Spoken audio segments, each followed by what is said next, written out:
So hi Shankar, how are you? I'm fine, Siddharth. How are you? I'm doing very well.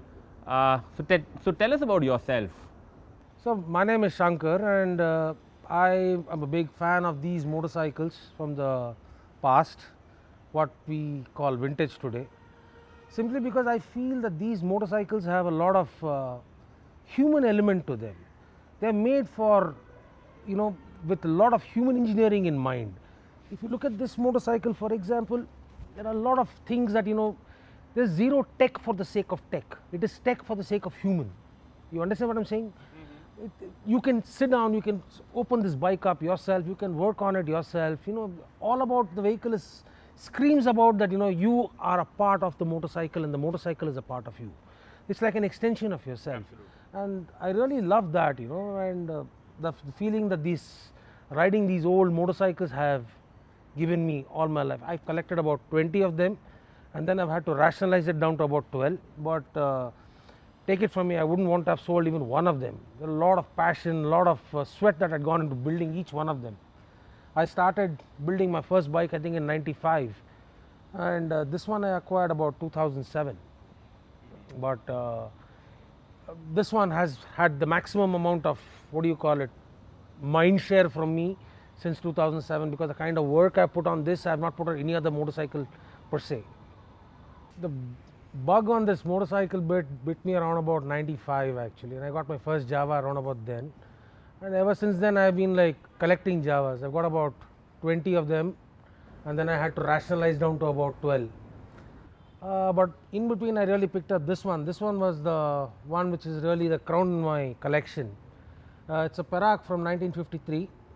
I acquired it around 2007, and it's been with me ever since.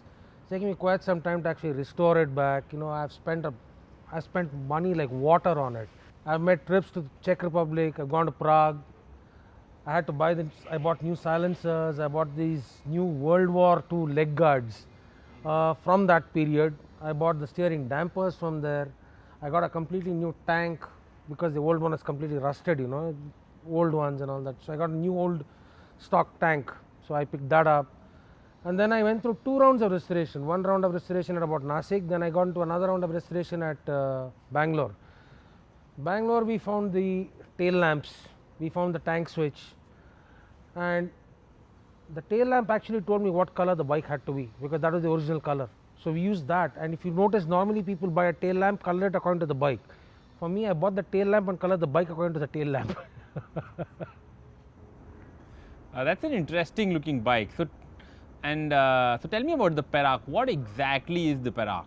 The founder of Java basically used to do research on this motorcycle, and during the World War is when there was an underground movement in which they did the entire research on this motorcycle, and they wanted to be ready when the war closed, that they would have a vehicle that was ready for production and to move.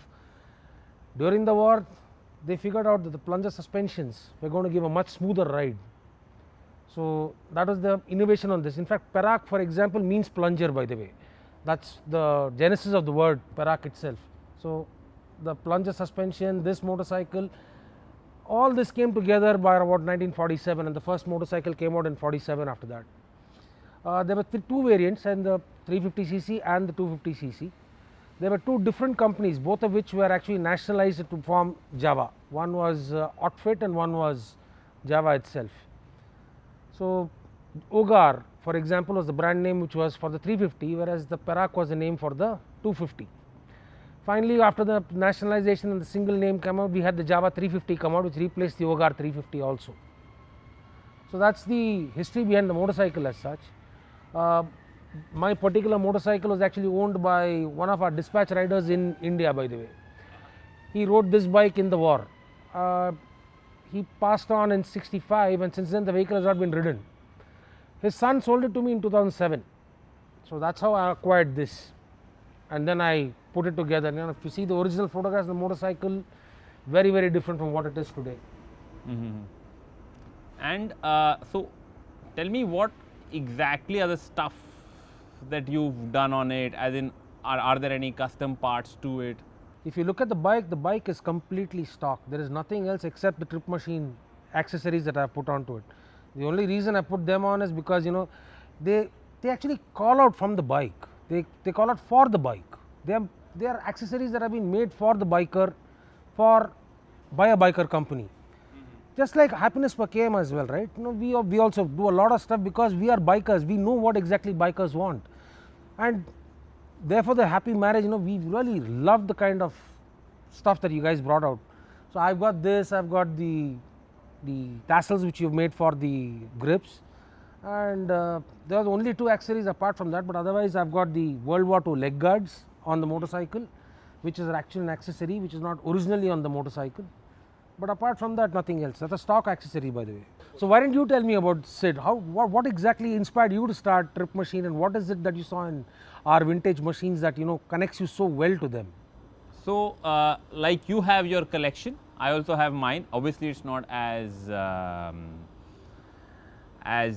big as yours or as grand as yours.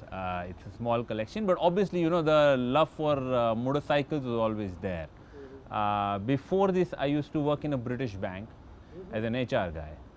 So just one day I'm riding down to work and I'm like, dude, this is not exactly that's keeping me super connected, right? Pays a lot to do nothing, but but it still wasn't cool enough, So that's the day that I said that I want to build something that's genuinely aesthetically pleasing for motorcycles, because everything that I wanted to buy for my motorcycles were always black and boring, and they were always very practical stuff. What a connect, man. Honestly, I haven't bought a single one of your black items. You know that? I have only bought tobacco. Tobacco brown. I only bought brown. I bought everything else except black because I'm tired of seeing leather in black. I mean, it just doesn't suit the motorcycle. That's true. That's true. No, it's not just about leather in black or not. It's just that there's so much stuff available today for motorcycles, but nothing was built keeping aesthetics in mind. They were all built keeping practicality in mind. Like my bag should be able to carry 50 kgs of load or 50 liters of load.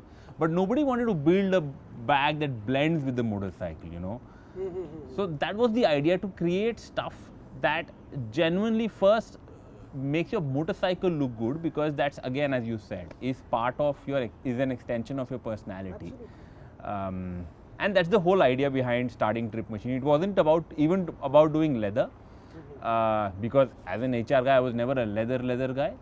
I had my love for leather, but it wasn't that I'm academically trained in leather. It's all learnt on the ground, as all bikers learn how to build their motorcycles.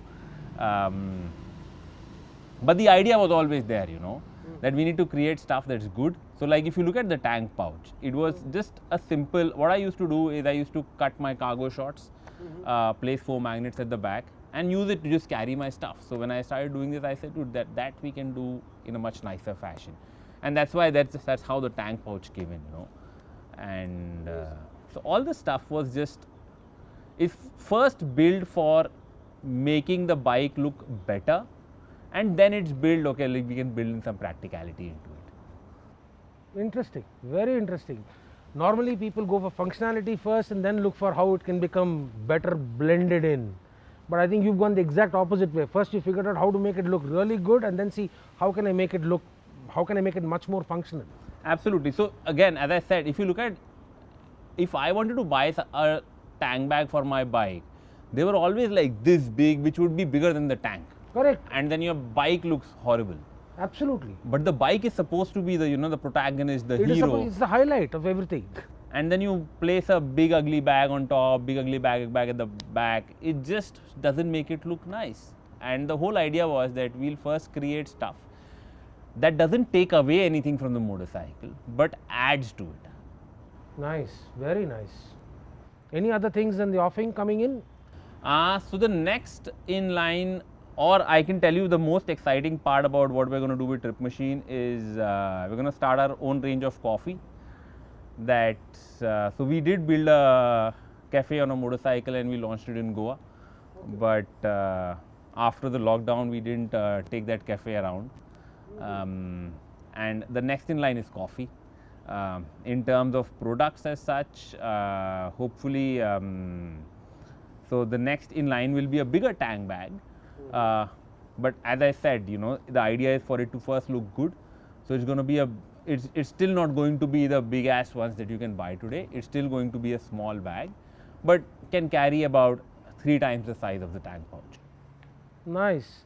I use the tank pouch more like actually a tobacco pouch right now, which is what it's supposed to be, right? So it carries my entire tobacco makings, all that stuff which I carry on it.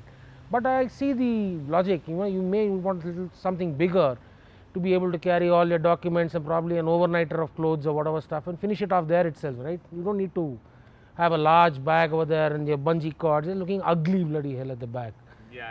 ये साफ सुथरा दिखता है, अगर छोटा सा है आगे है, very nice, and people actually look at very nice stuff on your tag. Absolutely, absolutely. It should, again, as I said, the bike is the hero and we are like the Robin to the Batman.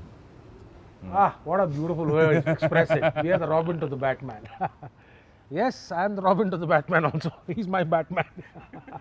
So tell me about your other motorcycles. This one's This obviously one is the second oldest that I've got. The older one I've got to this is a CZ 125.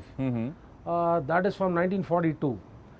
That motorcycle is another one that required a lot of love and care. I found that against a tree in Jabalpur, completely rusted. The tank was bent, rusted completely.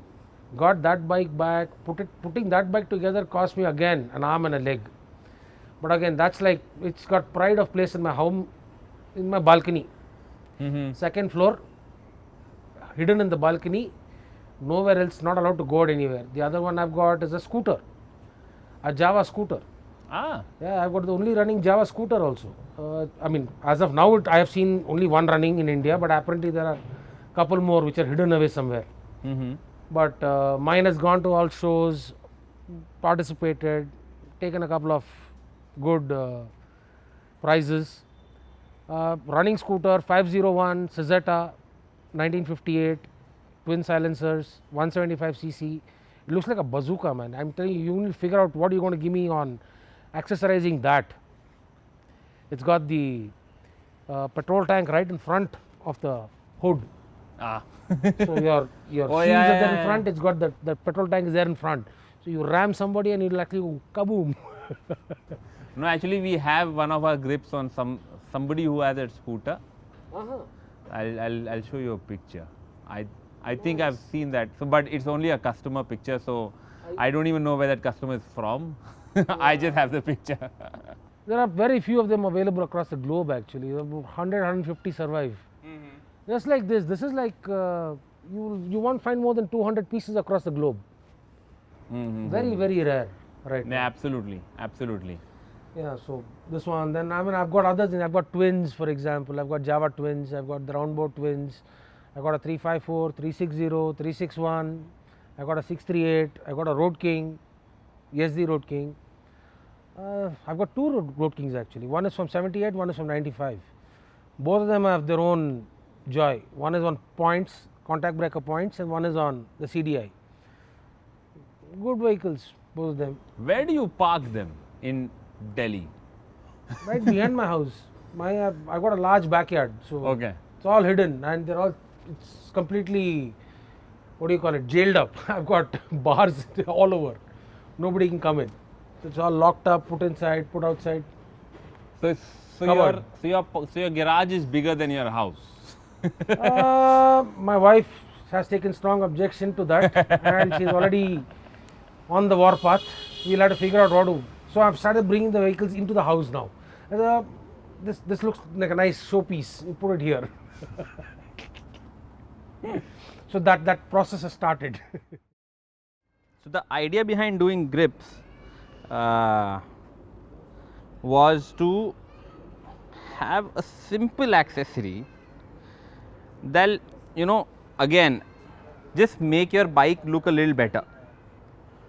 So used to see all these custom motorcycles with these leather grips on them, and I figured that if I want to do that at home, or at least enable other people to do it, what should I create?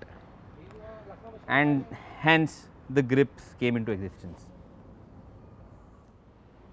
Nice. So what do you think? I think it looks awesome. Totally awesome. Just need to match the color of the grips with my seat now and everything will be okay. Absolutely. Perfect.